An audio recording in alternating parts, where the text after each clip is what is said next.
Among other external factors, there might be the position of Russia, which initiated creation of quick response forces between the Common Security Treaty Organization. The threat of pipelines might be damaged, as well as some outline shifts in the Armenian-Turkish relations. So, now about Armenia. Oh, I'm very sorry. So, look at this map. The figures, these figures are from the territory, from the official website of the Nagorno-Karabakh president. So, look at this and look at this. Just compare these figures. So, now under the Armenian control is all these territories, Under Azerbaijani control, there is a few former Armenian villages. They are now occupied by Azerbaijani forces. There is no one Armenian there. And I will give you also the figures related to the total population of Armenians in Azerbaijan. Officially, Azerbaijani people say that official Azerbaijani statistics mentioned about 9–10,000. In reality, there is less than 3,000 and mainly women. They are old women married with Azerbaijani people. And their destiny is really dangerous. They had no passport, nothing. They cannot leave this country. In 1989, how many were there? In 1989, on this very territory. How many Armenians were in Azerbaijan in 1989? Oh, well, only in Baku there was 350,000 Armenians. I would like to stress that it's only in Baku, and it is official statistic. It was a huge poll through the whole Soviet Union in 1989. So it is the figures from that very poll. So now let me turn to Armenia.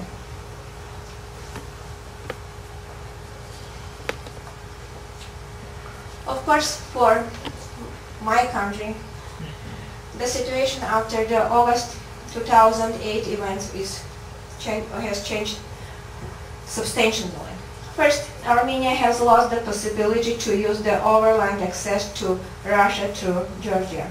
Second, the recognition of Abkhazia and South Ossetia by Russia had an indirect impact on the process of the Nagorno-Karabakh conflict settlement. Both Turkey and Russia have visibly intensified their activity.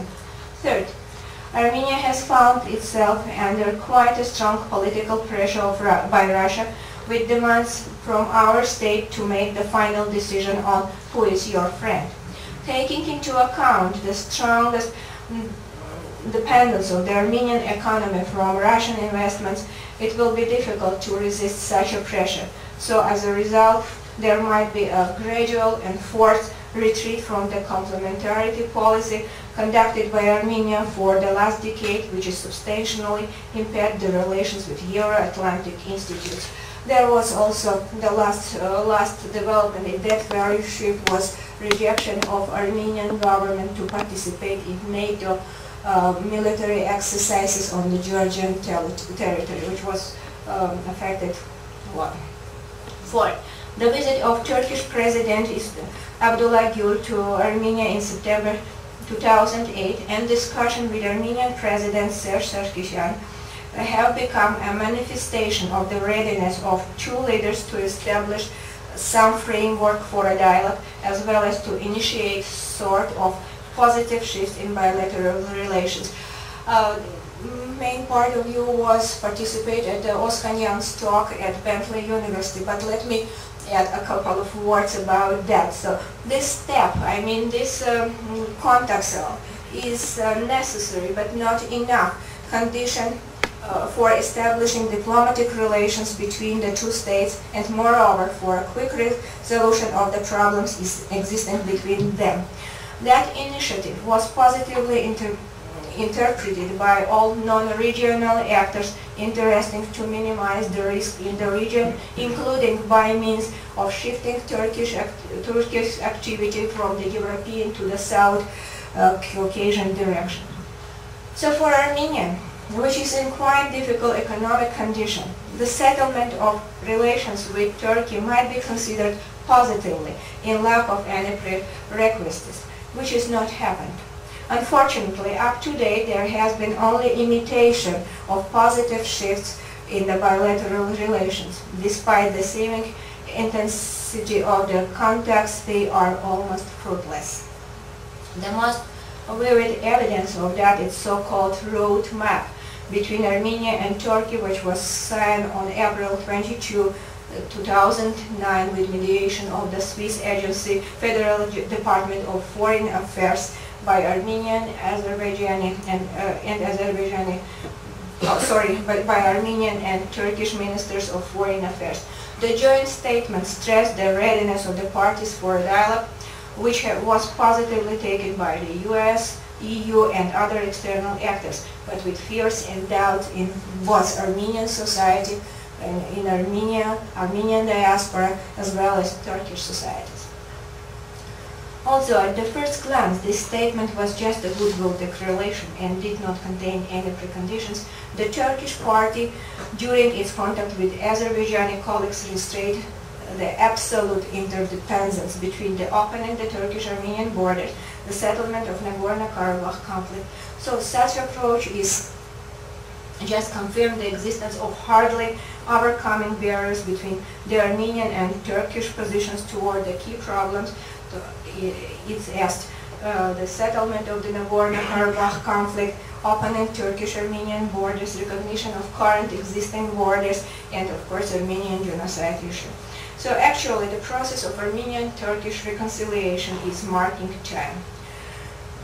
I would like also to stress that the course for normalization of Armenian-Turkish relations chosen by Armenian leadership has led to deepening of the split in the Armenian society and increasing criticism both by the part of the ruling party and part of opposition. And you know that the that the Shnak party is ruling coalition. It was one of the main points of their disagreement.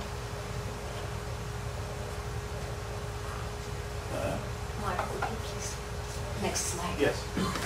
Thereby, the August war in Georgia has excluded the next one also. And one? Oh. No. And one more. That's okay. Thank you. Yeah.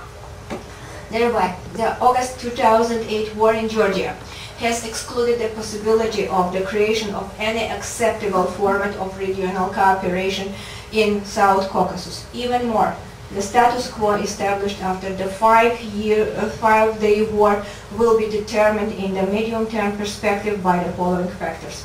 The final withdrawal of Abkhazia and South Ossetia from the jurisdiction of Georgia, a Russian acquaintance of the additional political and military leverages in the region, conducting the complementarity policy by Azerbaijan in parallel with the increasing militarization and enlarging claims for the role of the regional power. Armenia's attempt to emphasize its presence in the international politics and increase its significance for the external actors, trying thereby to balance the Russian influence or even pressure.